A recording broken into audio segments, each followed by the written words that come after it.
అదే RTV app వార్తల్ని క్షణాల్లో చదివే అవకాశం ఉంటుంది. ఒక న్యూస్ పేపర్, ఒక టెలివిజన్ ఛానల్ మీ చేతుల్లో ఎప్పుడూ ఉంటాయి. తెలంగాణలో కాంగ్రెస్ ప్రభుత్వం మరో సంచలన నిర్ణయం తీసుకుంది. మిడ్ మానేర్ డ్యాం లీజును రద్దు చేస్తూ సీఎం రేవంత్ రెడ్డి కీలక నిర్ణయం తీసుకున్నారు. గత బీఆర్ఎస్ ప్రభుత్వం మిడ్ మానేర్ డ్యాం ను కేస్ కల్చర్ కోసం 33 ఏళ్లు లీజుకు ఇచ్చింది. దీంతో రేవంత్ సర్కార్ లీజ్ వ్యవహారంలో అవకతవకలు జరిగినట్లు గుర్తించి లీజును రద్దు చేసి కొత్త నిబంధనలు తీసుకువచ్చింది. దీంతో గత ప్రభుత్వం జారీ చేసిన లీజ్ ఉత్తర్వులు రద్దయ్యాయి. బీఆర్ఎస్ ప్రభుత్వంలో మిడ్ మానేర్ జలాశయంలో కేస్ కల్చర్ కు అవకాశాన్నిచ్చింది. కేస్ కల్చర్ అంటే నీళ్లలో బోన్లు ఏర్పాటు చేసి అందులో చేపలను పెంచడం. అయితే బీఆర్ఎస్ ప్రభుత్వం ఓ ప్రైవేట్ కంపెనీకి మేలు చేసేందుకు అన్ని ఏర్పాట్లు చేసినట్లు ప్రభుత్వం గుర్తించింది. ఆ కంపెనీకి మిడ్ మానేరు డ్యాం వెనుక భారీగా పెద్ద ఎత్తున భూ కేటాయింపులు చేయడంతో పాటు తెలంగాణ ఇండస్ట్రియల్ ఇన్ఫ్రాస్ట్రక్చర్ కార్పొరేషన్ ద్వారా మౌలిక సదుపాయాలు కూడా కల్పించింది. అయితే ఆ కంపెనీకి ప్రభుత్వం నుంచి ఇవ్వాల్సిన దానికన్నా ఎక్కువ రాయితీలను కూడా అందించేలా ప్రణాళికలు రూపొందించారు. అంతేకాక అక్కడ పెంచిన చేపలను జాతీయ, విదేశీ మార్కెట్లలో విక్రయించేందుకు అనుమతులు కూడా కేసీఆర్ ప్రభుత్వం కల్పించింది. నామమాత్రపు లీజును నిర్ణయించి 33 ఏళ్ల పాటు డ్యాంలో కేస్ కల్చర్ కు ఒప్పందం రెడీ చేసింది.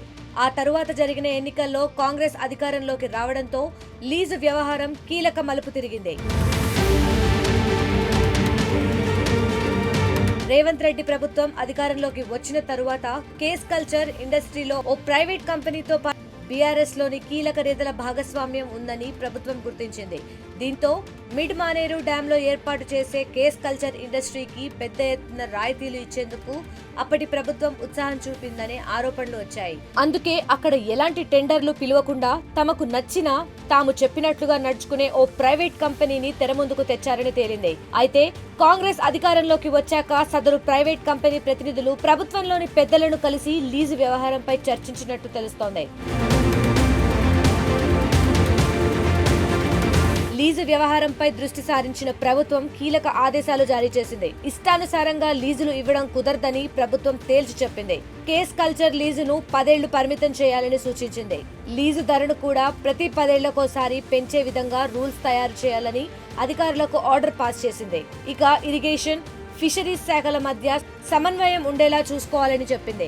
ఈ కొత్త రూల్స్ కు సీఎస్ శాంతికుమార్ నుండి కూడా ఆమోదం లభించినట్టు తెలిసిందే. దీంతో సదరు కంపెనీ త్వరలో ప్రభుత్వంతో ఒప్పందం చేసుకునేందుకు సిద్ధమైనట్లు తెలుస్తోంది.